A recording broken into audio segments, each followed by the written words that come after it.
Here's a summary of Chapter 2 and 3 of the book Intuitive Eating by Evelyn Tribole and Elise Rash. Chapter 2 is What kind of eater are you? So there are many types of eating styles, and they are actually unconscious forms of dieting. So there are different eating personalities, and it's possible to have more than one eating personality, although we find that they tend to find that there's a dominant trait. Events in your life can also influence or shift your eating personality. So number 1, there's the careful eater. On the surface, careful eaters appear to be perfect eaters. They are highly nutrition conscious. The eating style is they have a range of food behaviors, but they anguish over each morsel of food that goes into their body. Grocery shopping trips are usually spent scrutinizing food labels, and eating out often means interrogating the waiter as to what's in the food and how the food is prepared.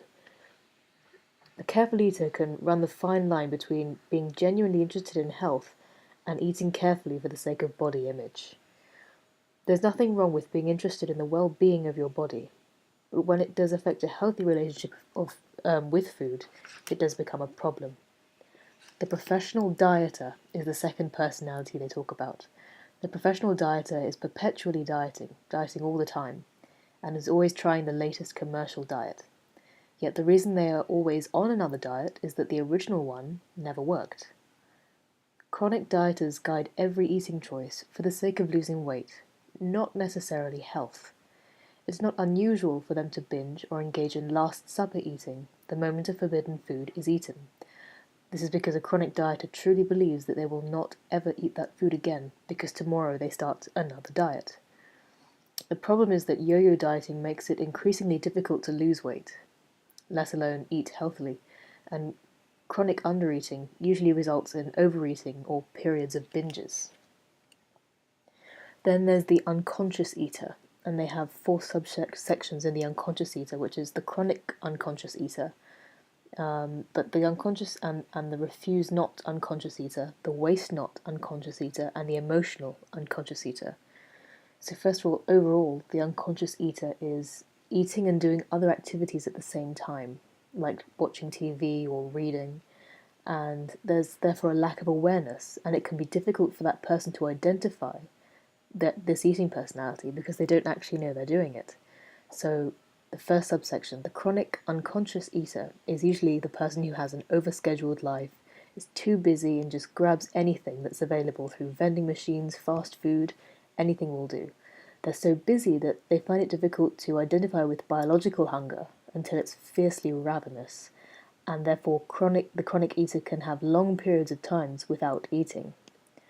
The refuse not unconscious eater is vulnerable to the mere presence of food, regardless of whether they're hungry or full. This is me, this was me. So if there's candy jars or there's food lying around in meetings or if there's food sitting on the kitchen counter, you just have to eat it because it's there. And this can mean that social outings that revolve around food, like cocktail parties or holiday buffets, are especially tough for the refuse not eater. Then there's the waste not unconscious eater. Their eating drive is often influenced by getting as much for their money as they can. So that this includes cleaning their plate, and so they don't leave anything uneaten. Even if they're full up, they will finish their plate. And it's not unusual for the waste not eater to eat the leftovers from children or spouse. The emotional unconscious eater. They use food to cope with emotions, especially uncomfortable emotions like stress, anger, or loneliness. Although it's a problem, it's often a symptom of a deeper issue. Emotional eaters can range from grabbing a candy bar in stressful times or chronic compulsive binges of vast quantities of food. And then after that, they introduce what the intuitive eater would look like. The intuitive eater listens to their inner hunger signals, and they eat whenever they choose without experiencing guilt or an ethical dilemma. It's increasingly difficult, they admit, to be unaffected, be this kind of eater today because of the health-conscious society we live in, with all these messages of health and losing weight bombarding us from the TV, the news, everything. But they say consider toddlers, which are virtually free from social messages about food and body image. Toddlers have an innate wisdom of food if you don't interfere with it. If you let a toddler eat spontaneously, he will eat what he needs when given free access to food, and he will stop when he's full up. Then they give a summary of all these points, and then when we go on to chapter 3, they give an overview of the principles of intuitive eating. Principle 1. Reject the diet mentality. Throw out the diet books and magazine articles that offer you the false hope of losing weight quickly, easily, and permanently. Get angry at the lies that have led you to feel as if you were a failure every time a new diet stopped working and you gained back all the weight. If you allow even one small hope to linger that a new and better diet might be lurking around the corner, it will prevent you from being free to rediscover intuitive eating. Notice they say rediscover, it's because we all have it, because as toddlers we had it as children, but it's just we lose it along the way. Principle 2. Honor your hunger. Keep your body biologically fed with adequate energy and carbohydrates, otherwise you can trigger a primal drive to overeat. Once you reach the moment of excessive hunger, all intentions of moderate, conscious eating are fleeting and irrelevant. Learning to honor this first biological signal sets the stage for rebuilding trust with yourself and food. Principle 3. Call a truce. Make peace with food. Give yourself unconditional permission to eat. If you tell yourself that you can't or shouldn't have a particular food, it can lead to an intense feeling of deprivation that build into uncontrollable cravings and often binging. I had this with chocolate brownies, so I haven't eaten a chocolate brownie in about 3 years, and I had the first one last week, and it felt amazing. But now I give myself the permission to eat it whenever I want, and I don't binge on it anymore because I know I can eat it whenever I want to. When you finally give in to your forbidden foods, eating will be experienced with such intensity, it usually results in Last Supper overeating and overwhelming guilt. Principle 4. Challenging the food police. Scream a loud no to the thoughts of your head that declare you're good for eating under 1,000 calories or bad because you ate a piece of chocolate cake.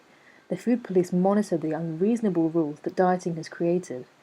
The police station is housed deep in your psyche, and its loudspeaker shouts negative barbs, hopeless phrases, and guilt-provoking indictments.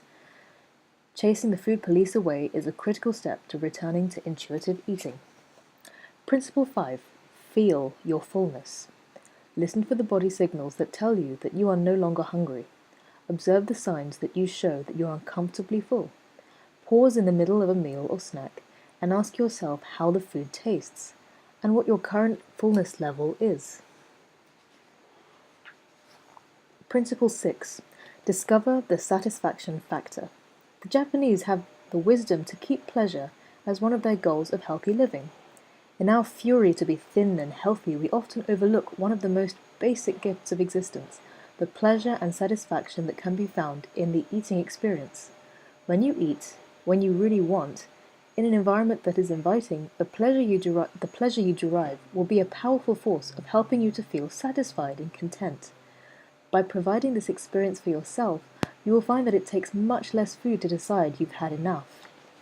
Principle 7. Cope with your emotions without using food. This is definitely something that I'm working on at the moment. Find ways to comfort, nurture, distract, and resolve your emotional issues without using food. Anxiety, loneliness, boredom, and anger are emotions we all experience throughout life. Each has its own trigger, and each has its own appeasement. Food won't fix any of these feelings.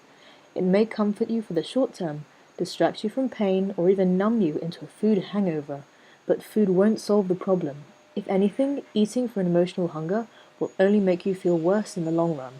You'll ultimately have to deal with the source of the emotion, as well as the discomfort of overeating. Principle 8. Respect your body. Accept your genetic blueprint, just as a person with a shoe size of 8 would not expect realistically to squeeze into a size 6. It is equally futile to have a similar expectation for your body size. Respect your body so you can feel better about who you are. It's hard to reject the diet mentality if you are unrealistic and overly critical of your body shape. Principle 9. Exercise. Feel the difference. Forget militant exercise. Just get active and feel the difference. Shift your focus to how it feels to move your body rather than the calorie burning effect of exercise. If you focus on how you feel from working out, such as energized, it can make a difference between rolling out of bed for a brisk morning walk or hitting the snooze button. If when you wake up your only goal is to lose weight, it's usually not a motivating factor in that moment in time. Last principle, Principle 10. Honor your health, gentle nutrition. Make food choices that honor your health and taste buds while making you feel good. Remember that you don't have to eat a perfect diet to be healthy.